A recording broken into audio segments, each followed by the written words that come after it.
Ya, nanti lagi didatengin, kemudian apa? Minta macam-macam.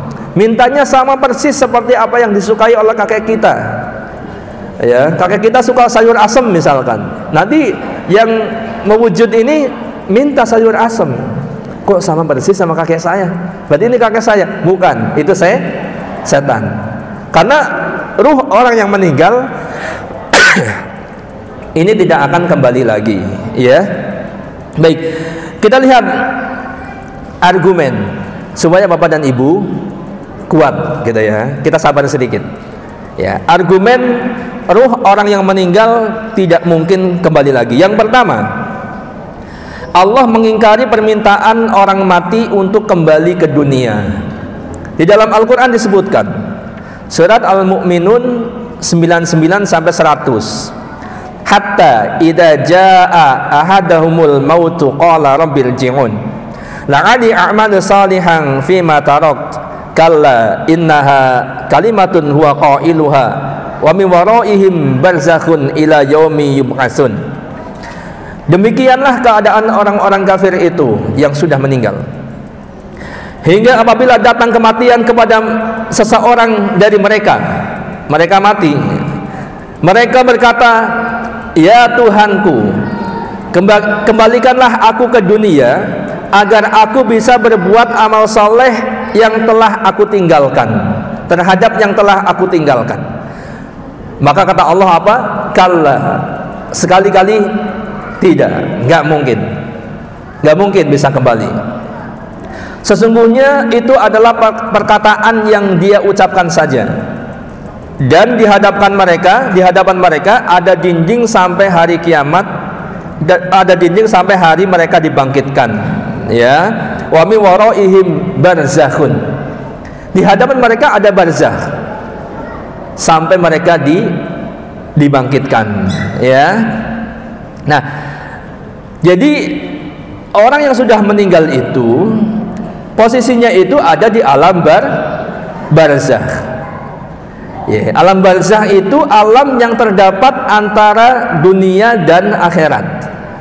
Ya, jadi kalau misalkan posisinya seperti ini kalau ada ini alam dunia katakanlah, ini akhirat, maka barzakh itu ada di tengah-tengah. Jadi istilah ini secara bahasa memang barzakh itu sesuatu yang ada di tengah antara dua sesuatu. Ini barzakh.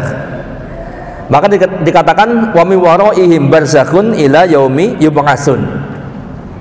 Ada barzakh, ya. Orang ini minta kembali ke dunia, Allah katakan tidak, ya, tidak mungkin kembali ke dunia.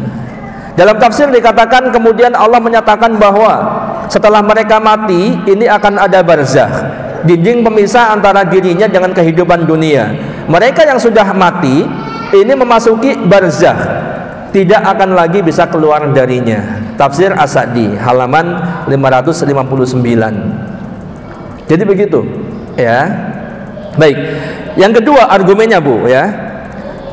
Ruh mereka yang sudah meninggal ini berada di alam lain, alam kubur, yang ini berbeda dengan alam dunia. Jadi orang yang meninggal itu berada di alam kubur yang ini berbeda dengan alam dunia. Alam kubur itu bukan kuburan kemudian di bawahnya alamnya itu, bukan. Ini alam yang berbeda. Ya, alam yang berbeda dengan alam dunia. Dan ini tidak mungkin kembali. Makanya kita lihat pada surat Al-Mu'minun tadi Allah menegaskan bahwa ada alam barzakh, ada barzakh yaitu dinding pemisah antara orang yang telah meninggal dengan kehidupan dunia. Dan itu terjadi sejak mereka meninggal dunia, ya. Selanjutnya masing-masing sudah sibuk dengan balasan yang Allah berikan kepada mereka. Ruh yang baik akan mendapatkan kenikmatan, kebaikan, sedangkan orang yang jahat akan mendapatkan bagian daripada siksanya di alam kubur itu pun. Gitu. Jadi nggak ada kesempatan untuk balik. Enak banget kalau bisa balik. Orang jahat balik mulu, mendingan saya balik ke rumah.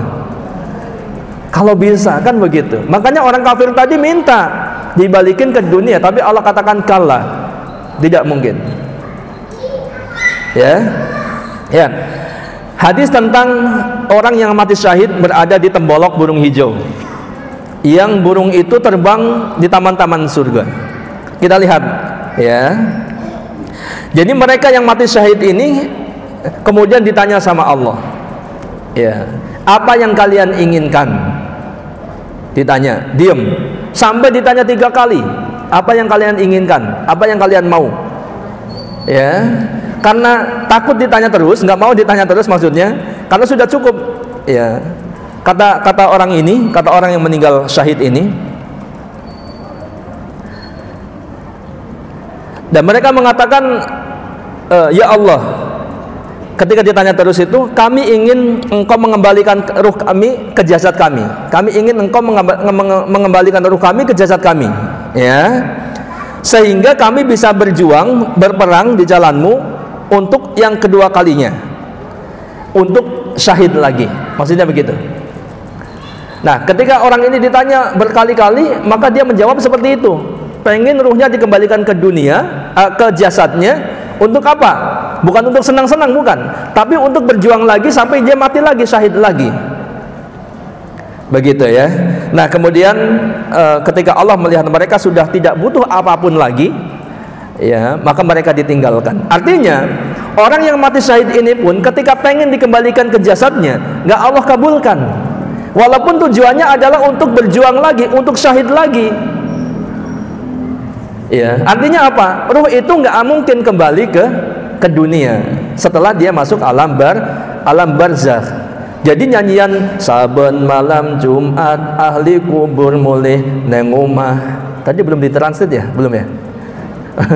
Setiap malam Jumat ahli kubur pulang ke rumah, kanggo njaluk donga wacan Quran najan sakalimat, untuk minta doa bacaan Al-Quran walau sekalimat.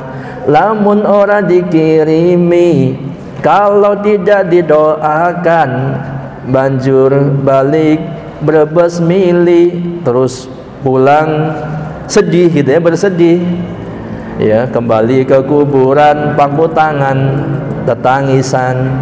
Itu tidak benar gitu ya.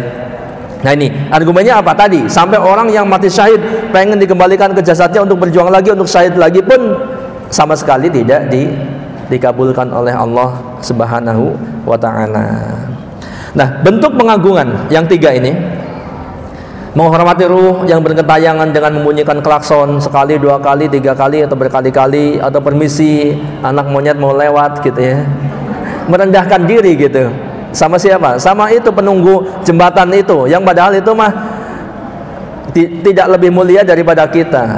Ya, harusnya manusia lebih mulia daripada mereka gitu ya. Tapi orang yang takut itu kemudian merendahkan diri, maka ini tidak boleh. Walaupun hanya klakson, tapi kalau itu keyakinan, kalau nggak klakson ini artinya permisi. Kalau nggak permisi berarti nanti kamu akan celaka. Nggak boleh. Yang tahu celaka di depan itu siapa? Hanya Allah gitu ya. Ataupun melempar koin, melempar rokok dan sebagainya ya gitu. Apalagi sampai memberikan sesajen. Maka ini adalah kesyirikan. Kalau kesyirikan semua kita insya Allah sudah tahu. Ya, ibu, dosa syirik itu dosa yang paling besar, betul? Inna syirka la dzulmun adzim. Sesungguhnya syirik itu adalah dosa yang paling besar. Yang kalau orang meninggal membawa kesyirikan itu pasti tempatnya di neraka jahanam. Nggak ada tempat lain, di neraka. Kekal selama-lamanya. Nggak mentas dari neraka kemudian suatu saat masuk surga, enggak. Berbeda dengan dosa selain syirik, dosa besar yang lainnya, membunuh orang, kemudian berzina dan selainnya. Kalau Allah, tapi ingat ya, ini kalau Allah kehendaki, boleh jadi diampuni, ya. Atau dia masuk neraka, kalau dia orang beriman dia akan tetap masuk surga. Tapi kalau dosa syirik, abadan, khalidina fiha abada, kekal di neraka selama-lamanya. Ya, maka ini bahaya ya. Dalilnya banyak sekali di dalam Al-Qur'an, nanti bisa dilihat. Ya, kita